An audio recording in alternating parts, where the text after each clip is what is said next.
एक एक्टर ने एसएसआर को इंसाफ को लेकर के अपनी नाराजगी जताई है। उसने ये कहा है कि कोरोना अगर आ गई है तो क्या सीबीआई की जांच बंद हो गई है, क्या सीबीआई की जांच दब गई है। उसने ये सारी आवाज़ें उठाई है और वो कौन एक्टर है मैं बताऊंगा इस वीडियो में आपको। लेकिन उससे पहले बता दूं कि 11 महीने से ज़्यादा 25 से 30 दिन में 1 साल होने को है इस केस में, लेकिन अभी तक कोई भी सोशल मीडिया पे न इसकी कोई शोर है न सीबीआई का कोई स्टेटमेंट है। लेकिन एक एक्टर ने अपनी नाराज़गी जताई है और उसने कहा है कि इस तरह से इस केस को नहीं दबाया जा सकता है, इस तरह से उनके इंसाफ की आवाज़ को नहीं दबाया जा सकता है।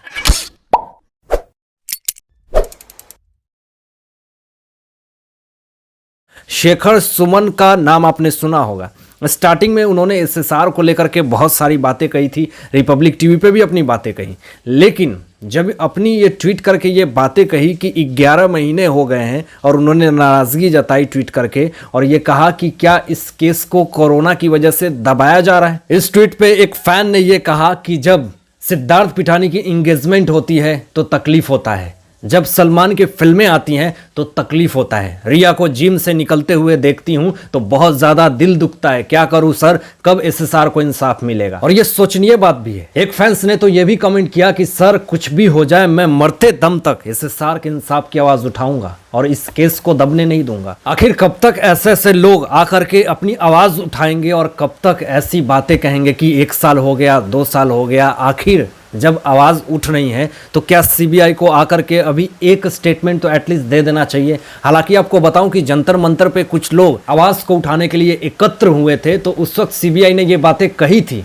कि आप लोग निश्चिंत रहें, जांच जारी है और हो सकता है कि बहुत जल्द खुलासा होगा। लेकिन इस देश में ऐसे भी फैंस हैं जो वेट करने को तैयार नहीं है, मानते हैं कि इस देश की स्थिति अभी इस तरह की है जैसे मानो कि साइक्लोन है, कहीं कोरोना है, कहीं बहुत तरह से लोग आज ऑक्सीजन के लिए मर रहे हैं।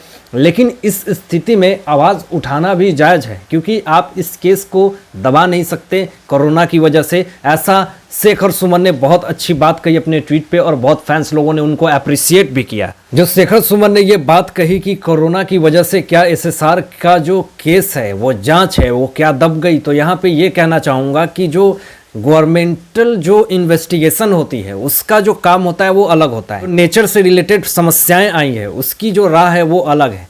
तो कहीं ना कहीं जो हमारा गवर्नमेंट है उस चीज़ को लेकर सीरियस है। हो सकता है कि ये पूरी तरह से एक्सपोजल नहीं हो रहा है। जब इस लॉकडाउन में, कोरोना में, जब डॉक्टर अपना काम कर रहा है, पुलिस अपना काम कर रहा है, तो मैं आशा करता हूं कि गवर्नमेंट भी, सीबीआई भी अपना काम ज़रूर कर रही होगी। और हो सकता है कि थोड़ी सी स्थिति सही हो जाए, नेचुरल डिजास्टर जो भी आ रहे हैं, जहाँ भी आ रहे हैं, थोड़ा सा नॉर्मल हो जाता है तो हो सकता है कि कुछ एसएसआर के लिए गुड न्यूज़ हो सकता है। लेकिन यहाँ पे जो शेखर सुमन ने बात कही उनका मैं अप्रिशिएट भी करता हूँ कि उन्होंने जो आवाज़ उठाई, उन्होंने जो ट्वीट करके कहा कि क्या कोरोना की वजह से एसएसआर की जांच को रोक दिया गया है, दबा दिया गया है। अब इसमें कितनी सच्चाई है, इसमें तो हमारी कोई सोर्स नहीं है, इस पर मैं गलत इन्फॉर्मेशन अपडेट नहीं कर सकता हूँ। अगर जाँच नहीं हो रही होती तो एडवोकेट विवेकानंद गुप्ता ये बात क्यों कहते कि 13 तारीख यानी 13 जून को 8 बजे और 8 बजे के बाद की सचिन वाजे की लाइव लोकेशन को ट्रेस किया जाए कि वो इंसान कहाँ था। अगर जांच हो रही है तभी जाकर के एडवोकेट विवेकानंद गुप्ता ने